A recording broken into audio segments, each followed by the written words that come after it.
السلام عليكم.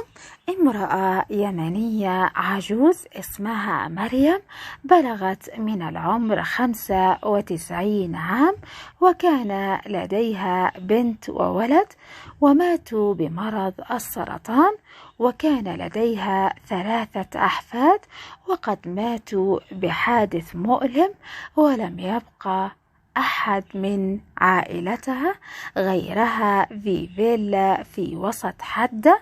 وفي عام 2006 لم تجد أحد يعينها ويصرف عليها، وهي لا تستطيع العمل، ومصدرها الوحيد قليل هو راتب زوجها ولا يكفيها.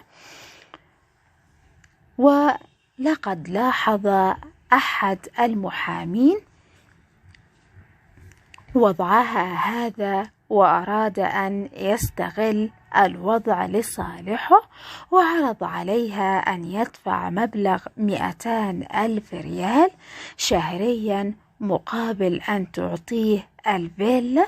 وافقت هذه العجوزة مريم من دون أي شيء، خصوصا وأنه وضع ضمانات لها أن التراجع عن هذا العقد لا يمكن إلغاءه.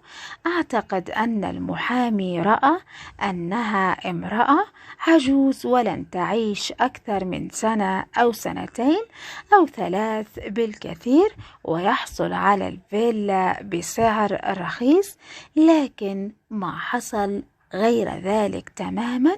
لقد عاشت مريم وبلغت من العمر 115 عاما، ومات المحامي قبلها بسبب مرض السرطان، وعاشت هي واحتفظت بالفيلا، والمحامي طالب بالفيلا، ولكن الموت قد أخذه، وقد أخذت أضعاف المبلغ الذي كان سيدفعه بالفيلا. قد يظن الإنسان أحيانا أن طول العمر أو قصره بموت الإنسان، ولا يعرف أن الإنسان قد يموت بلحظة، قد يكون عمره صغير، أو هذا شيء لا يمكن أن ننكره. الأعمار بيد الله، قد يستفيد الإنسان من غيره بالحيلة، لكنه لا يعلم عاقبته، وما تدري نفسا ماذا تكسب غدا، وما تدري نفسا بأي أرض تموت. تحياتي للجميع، وأتمنى الاشتراك بالقناة وتفعيل زر الجرس ليصلكم كل جديد. السلام عليكم. امرأة يمنية عجوز اسمها مريم بلغت من العمر 95 عام، وكان لديها بنت وولد وماتوا بمرض السرطان، وكان لديها 3 أحفاد وقد ماتوا بحادث مؤلم، ولم يبقى أحد من عائلتها غيرها في فيلا في وسط حدة. وفي عام 2006 لم تجد أحد يعينها ويصرف عليها، وهي لا تستطيع العمل، ومصدرها الوحيد قليل هو راتب زوجها ولا يكفيها. ولقد لاحظ أحد المحامين وضعها هذا، وأراد أن يستغل الوضع لصالحه، وعرض عليها أن يدفع مبلغ 200,000 ريال شهريا مقابل أن تعطيه الفيلا.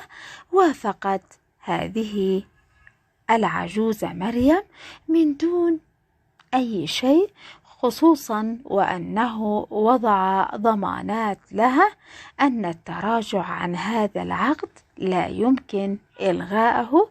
أعتقد أن المحامي رأى أنها امرأة عجوز ولن تعيش أكثر من سنة أو سنتين أو 3 بالكثير، ويحصل على الفيلا بسعر رخيص، لكن ما حصل غير ذلك تماما. لقد عاشت مريم وبلغت من العمر 115 عاما، ومات المحامي قبلها بسبب مرض السرطان، وعاشت هي واحتفظت بالفيلا، والمحامي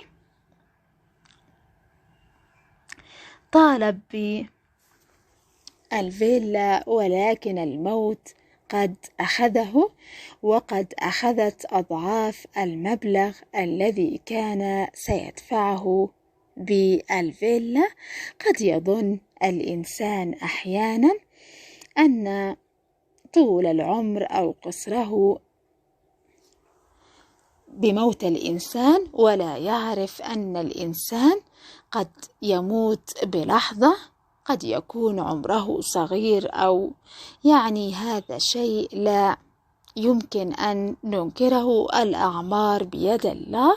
قد يستفيد الإنسان من غيره بالحيلة، لكنه لا يعلم عاقبته، وما تدري نفسا ماذا تكسب غدا، وما تدري نفسا بأي أرض تموت.